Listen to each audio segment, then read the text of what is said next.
Blood hunts part 9 की शुरुआत में हम देखते हैं योंजो और वुजिन गाड़ी में से बैग निकालते हैं और उसे लेकर गन्वू की कार की तरफ भागने लगते हैं।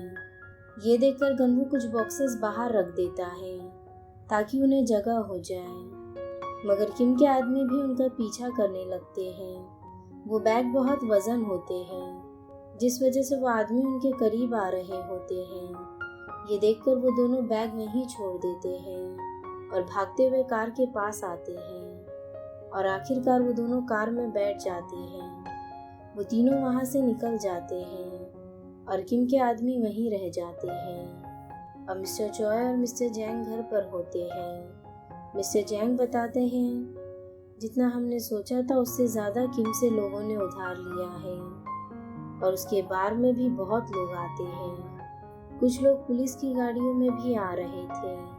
मिस्टर चॉय कहते हैं हाँ, उसने इतने सालों में अपना खुद का बिजनेस बना लिया होगा।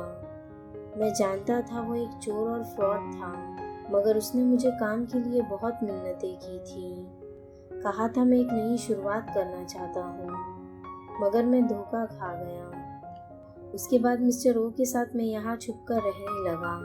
फिर पता चला मेरे पैसों और बॉन्ड से उसने एक नई कंपनी शुरू कर दी। मुझे तभी उसे ठिकाने लगा देना चाहिए था, क्योंकि सिखाने वाला भी मैं ही था, मगर उसके पीछे जाने की मेरे अंदर हिम्मत ही नहीं थी। और अफसोस मैंने तुम्हें भी पीछे जाने से रोका।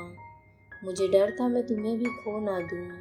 मिस्टर जैंग कहते हैं आपने हमेशा मुझे अपना परिवार समझा है और मेरा ख्याल रखा है। अगर आपके लिए मुझे कभी अपनी जान भी देनी पड़ी तो वो मेरी खुशकिस्मती होगी। तभी जैंग को कॉल आता है और उसे पता चलता है पैसे निकालने के टाइम पर किम के लोगों ने उन तीनों पर हमला कर दिया था और उन्हें कुछ पैसे वहीं छोड़ने पड़े। वो मिस्टर चॉय को बताता है। मिस्टर चॉय कहते हैं मगर क्या वो लोग ठीक हैं? मिस्टर जैंग बताता है हाँ, उन्होंने उनका एक आदमी वहीं जख्मी छोड़ दिया, ख़त्म नहीं किया। मिस्टर चॉय कहता है अगर कोई गैर कानूनी काम में घायल होकर हॉस्पिटल पहुंचे तो डॉक्टर ज़रूर पुलिस को कॉल करते हैं, इसलिए मैंने एक हॉस्पिटल से डील कर रखी थी कि वो हमेशा तैयार रहे। किम ने भी ऐसी कोई हॉस्पिटल से डील की होगी। मिस्टर जैंग कहता है मैं दोयोंग को भेजता हूँ। वहीं इंबॉम अपने हाथ पैर खोल लेता है और बाहर आता है। उसके जाते ही दोयोंग वहाँ पहुँच जाता है।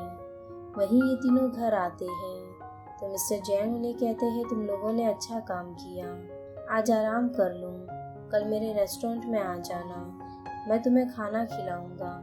वो लोग अंदर आते हैं तो मिस्टर चॉय पूछते हैं तुम लोग ठीक हो ना? योंजो कहती है हमें पैसे पीछे छोड़ने पड़े। मिस्टर चॉय कहते हैं क्या तुम ठीक हो? योंजो कहती है हाँ।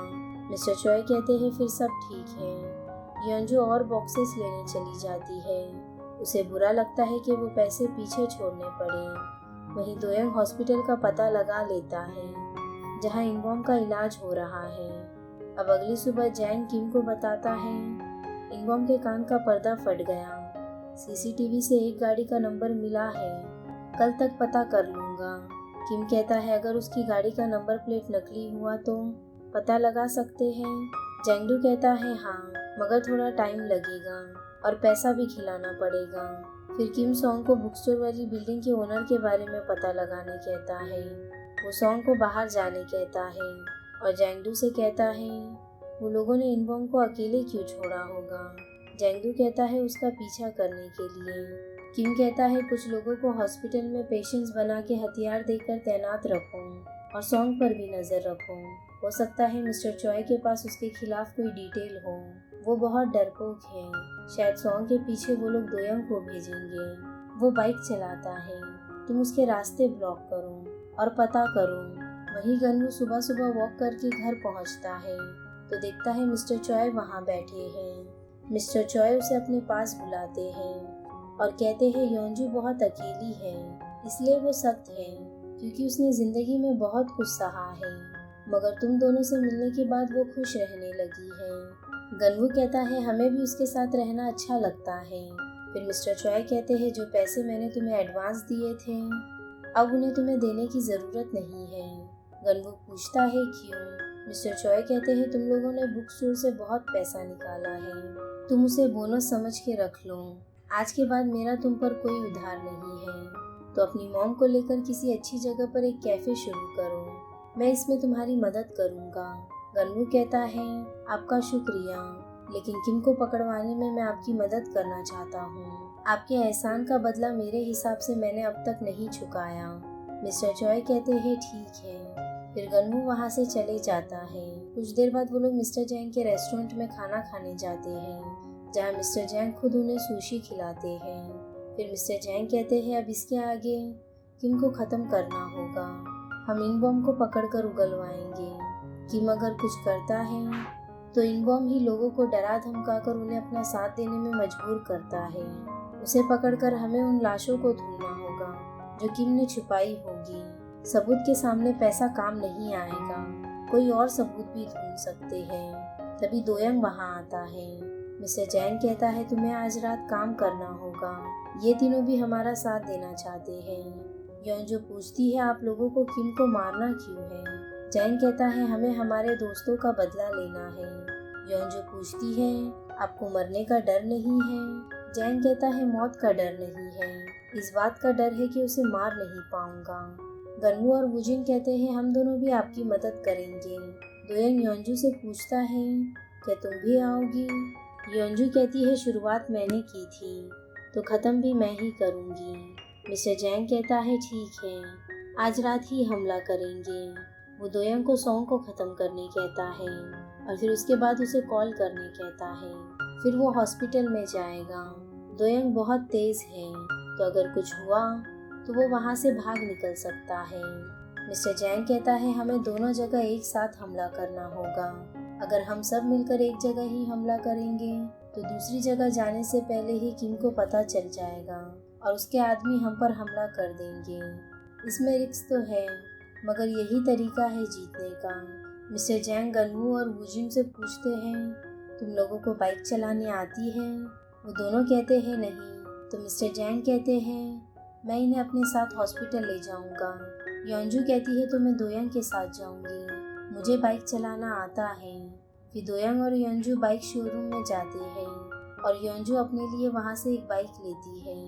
वहीं मिस्टर जैंग गनवू और वुजिन को चाकू चलाना सिखाते हैं। वुजिन कहता है मगर हम तो फाइट करेंगे। जैंग कहता है तुम्हें चाकू चलाना इसलिए सीखना होगा ताकि तुम चाकू चलाने वाले को समझ सको। जीतने के लिए उसके मूव को समझना ज़रूरी है। वहीं बाइक लेने के बाद दोयंग योंजू को निशाने पर मारना सिखाता है। योंजू ट्राई करती है, उसे ये बाइक चलाते हुए करना था। पहले वो एक भी बार कैन को नहीं मार पाती, मगर लास्ट में वो कैन को गिरा देती है।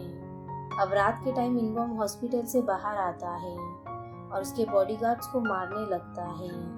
वहीं नीचे जैंग गनवू और वुजिन इंतजार कर रहे होते हैं। दूसरी तरफ सॉन्ग घर जा रहा होता है और किम के कुछ आदमी उसकी सेफ्टी के लिए उसे फॉलो कर रहे होते हैं। वहीं बिल्डिंग के बेसमेंट में दोयंग कार आते हुए देखता है। वो योंजू से कहता है एक आ गया है, थोड़े देर इंतजार करते हैं। तभी दोयंग को अपनी वाइफ का कॉल आता है। वो बहुत परेशान हो जाता है। वो अपनी वाइफ के लिए ही ये सब करने से डर रहा था ताकि उसे कुछ हो ना जाए। वो कॉल कट कर देता है। वहीं जैंग इन दोनों को समझा रहा होता है कभी भी अपने परिवार और दोस्तों को धोखा नहीं देना। फिर वो कहता है अगर अंदर हॉस्पिटल में जाने के बाद अगर मैं तुम्हें भागने कहूँ तो तुरंत भाग जाना, मैं बाकी खुद संभाल लूँगा। मैं क्रिमिनल हूँ, आज हम साथ में काम कर रहे हैं मगर हम एक दूसरे के कुछ नहीं लगते। ये काम खत्म होने के बाद हम कभी नहीं मिलेंगे, तो ज़्यादा इमोशनल मत होना। वहीं योंजू देखकर बताती है सॉन्ग की कार भी आ गई है। दोयंग बहुत कंफ्यूज था मगर वो हमला करने का फैसला करता है। वहीं जैसे ही सॉन्ग कार से बाहर आता है दोयंग उसका गला काट के वहाँ से भाग जाता है। सॉन्ग जमीन पर गिर जाता है और उसे बहुत खून बह रहा होता है। किम के आदमी तुरंत हॉस्पिटल में कॉल करने कहता है। दोयंग भाग रहा होता है। तभी एक कार उसके सामने आ जाती है और उसे टक्कर मार देती है। उसमें से एक आदमी बाहर निकलता है और दोयंग को पाइप से मारने लगता है। तभी बाकी दो भी वहां आ जाते हैं और वो लोग दोयंग को मारने लगते हैं। फिर वो उसे अपने साथ ले जाने लगते हैं, मगर तभी योंजो आकर उन्हें मारती है। दोयंग भी एक को मारकर बेहोश कर देता है और फिर वो दोनों वहाँ से निकल जाते हैं। वहीं दोयंग जैंग को कॉल करके हमला करने कहता है और वो लोग हॉस्पिटल में जाने लगते हैं। यही ये पार्ट एंड होता है। वीडियो पसंद आया हो तो लाइक शेयर और सब्सक्राइब ज़रूर करना। मिलते हैं नेक्स्ट पार्ट में।